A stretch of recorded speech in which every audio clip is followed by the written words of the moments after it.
तो दोस्तों आज की इस वीडियो में हम गौतम बुद्ध की बचपन की कहानी को जानने वाले हैं, इसलिए वीडियो को लास्ट तक जरूर देखें और वीडियो अच्छा लगे तो हमारे चैनल भक्ति उपदेश को सब्सक्राइब जरूर से करें। एक समय की बात है, लुम्बिनी नामक स्थान पर राजा शुद्धोधन और रानी माया के घर में एक बच्चा पैदा हुआ।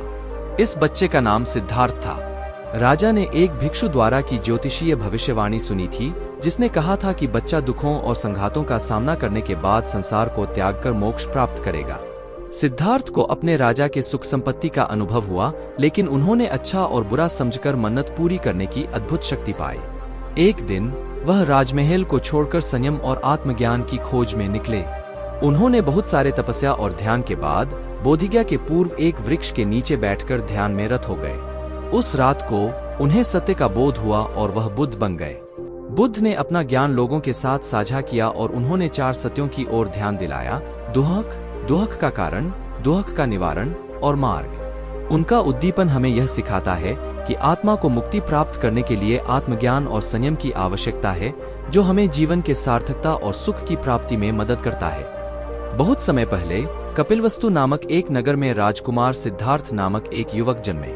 उनके पिता ने उन्हें सभी कष्टों और दुहकों से बचाने के लिए एक सुरक्षित और भोगमुक्त जीवन देने का इरादा किया था। एक दिन जब सिद्धार्थ नगर के बाहर निकले, उन्हें जीवन के सत्य को देखकर भूख, रोग और मृत्यु का असली रूप समझ में आया। उन्होंने अपने सुरक्षित जीवन को छोड़कर तपस्या और आत्मविचार का मार्ग अपनाया। सिद्धार्थ का तपस्या का काल बहुत लंबा था, लेकिन एक दिन उन्हें बोधि वृक्ष के नीचे बैठे हुए अनुसंधान में सफलता हुई। उन्हें बुद्ध जागृत कहा गया, क्योंकि उन्होंने जीवन के सत्य को पूरी तरह से समझा था। बुद्ध ने अपने शिष्यों को 4 महत्वपूर्ण सत्यों का उपदेश दिया। जीवन में दुहक है, दुहक का कारण तृष्णा है, तृष्णा को दूर करने से दुहक समाप्त हो सकता है, और तृष्णा को दूर करने का मार्ग 8फोल्ड मार्ग, अष्टांगिक मार्ग है। गौतम बुद्ध ने अपने उपदेशों के माध्यम से लोगों को दुहक से मुक्ति का मार्ग दिखाया और धर्म की शिक्षा दी। उनकी बौद्ध धर्म ने बहुत से लोगों को मार्गदर्शन किया और उन्हें सच्चे आनंद और शांति की प्राप्ति में मदद की। एक समय की बात है, शाक्यमुनि नामक राजकुमार लुम्बिनी नगर में जन्मे थे, जो बाद में गौतम बुद्ध बने। उनका जन्म एक शानदार रात्रि में हुआ था और उनके जन्म से पहले एक ब्राह्मण ने कहा था कि वह बड़े होकर जगत को उद्धार करेंगे। राजकुमार गौतम का पिता राजा शुद्धोधन ने उन्हें एक महाराजा बनाने के लिए सब कुछ देने का निर्णय लिया था, लेकिन गौतम ने आत्मज्ञान की खोज में निकलने का निर्णय किया। एक दिन गौतम ने अपने राजमहल को छोड़ दिया और असत्य की तीसरे जीवन की खोज में निकले। उन्होंने संग संतों और योगियों के साथ अनेक वर्षों तक तपस्या की। एक दिन गौतम बोधगया के पूर्वी किनारे की एक वृक्ष के नीचे बैठे थे, जब उन्हें बोधिचित्त बुद्धत्व की अवधि की प्राप्ति हुई।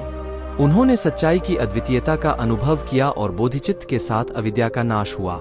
गौतम बुद्ध ने फिर से समृद्धि, शांति और मित्रता की शिक्षा दी और अनेक उपदेशों के माध्यम से मानव जीवन को दुख से मुक्ति प्रदान करने का संदेश दिया। उनका यह उदाहरण हमें यह सिखाता है कि सत्य, आत्मज्ञान और करुणा का मार्ग चुनकर ही हम सच्चे और संतुष्ट जीवन की प्राप्ति कर सकते हैं। गौतम बुद्ध का उदाहरण हमें जीवन में सही मार्ग का चयन करने के लिए प्रेरित करता है। तो दोस्तों, आपको भी गौतम बुद्ध के यह कहानी से कुछ सीखने और जानने मिला तो हमारे चैनल भक्ति उपदेश को सब्सक्राइब जरूर से करें।